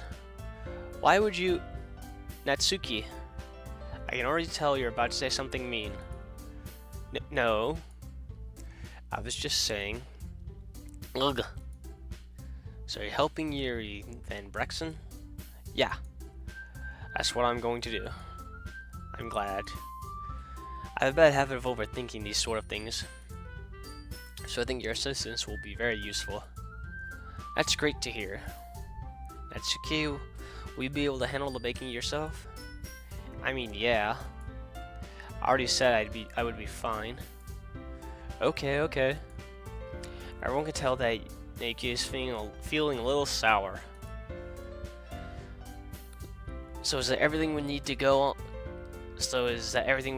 over? Yeah, that should be about it. Are you guys excited? Well, excited may not be the right word, but I suppose I'm looking forward to it a little bit. Do you feel the same way, Braxton? Me? I guess I could say this. I'm interested to see how it'll turn out. That's good enough for me. What about you, Natsuki? ... Natsuki? What? Why is everyone yelling at me? I didn't even do anything. No. That's not what I meant at all. Yuri anxiously glances between everyone in the room. I'm sorry for this. I didn't really know why Braxton picked me. And also, your cupcakes are always the best. Your cupcakes are the best cupcakes I've ever had. Why did I have trouble reading this? What the hell's wrong with me? They really go well with my tea. And nothing that I do for the event will compare to that, so I get it. I'm kind of surprised though. Why? Well, I'm the one acting immature. Okay. I already know that. But you're trying to cheer me up all of a sudden. I know I'm not very good at it. I'm sorry if I said something bad. Natsuki isn't the only one surprised. Monica and I are also taken aback by Yuri's words. When she already has trouble with words, trying to cheer someone up might be as far out of her comfort zone. But I begin to understand. Yuri was trying to sound like Sayori. Even if it didn't work perfectly, I can tell that she tried to say something Sayori would say at a time like this. Because Sayori always helps everyone smile and feel good about themselves. No. I kind of appreciated it. I'm sorry for making a big deal out of nothing. But I'm going to say this. ... You better bet that my cupcakes are going to be the best part of the whole event. I believe you. Yeah! I hope to see everyone do their best. But with that, there's nothing more for today. So I guess it's time for us to head out. Alright, let's get out of here then.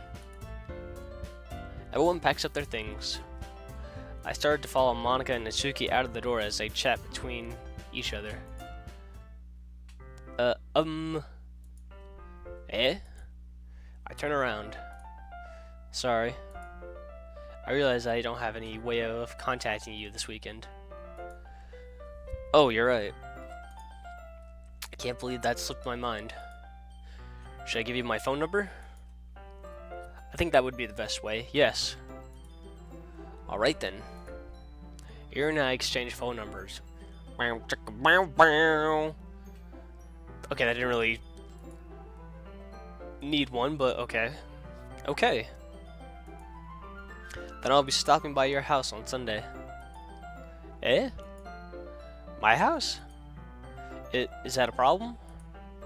No, not at all. I just thought that I would be the one going to your house since I'm the one helping you. I suppose that makes sense. But if you don't mind, I think I would prefer going to your house. Alright. In that case, it won't be a problem.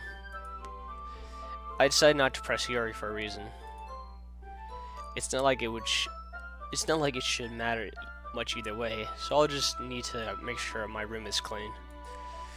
Oh boy. I hope I managed to make myself useful in some way. Not really sure. I'm not nearly as creative as you are. Don't underestimate yourself, Braxton. I think that we'll make a very productive team. Even if you've only chosen me because you felt bad or something. Wait. You don't actually think that you do? ... I don't know. It's difficult to come up with any other reason you may have chosen me. You're forgetting the one reason with the most common sense. I chose to help you because that's what I want to do. But Yuri thinks to herself with an extremely tense expression. Yuri, you're overthinking this. You wanted me to point out when you're overthinking, right? Eh? I didn't realize. I'm telling you, I want to. That's all there is to it. Do you believe me? Yuri thinks really hard again. She looks straight into my eyes for a long while. I believe you. As if it took her tremendous effort, Yuri finally says that, and it relaxes her expression. And I'm really looking forward to Sunday. Yeah, I am too. After that exchange, I make my way out of the door and Yuri follows. I can't believe this. Yuri's going to be coming to my house on Sunday? My anxiety shoots through the roof. Even though I've gotten pretty used to handling her at this point, there's no telling what might end up happening when we're outside of school. More than that, she told me she was looking forward to it. Is this the chance I have to make something happen between us? Yes. Or is it too early for that? No, go for it. Only time will tell. Until then, I won't be able to take my mind off it. I seriously can't wait.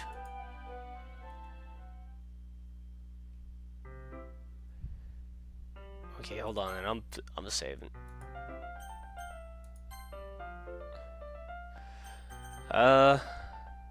Yeah, I'm done.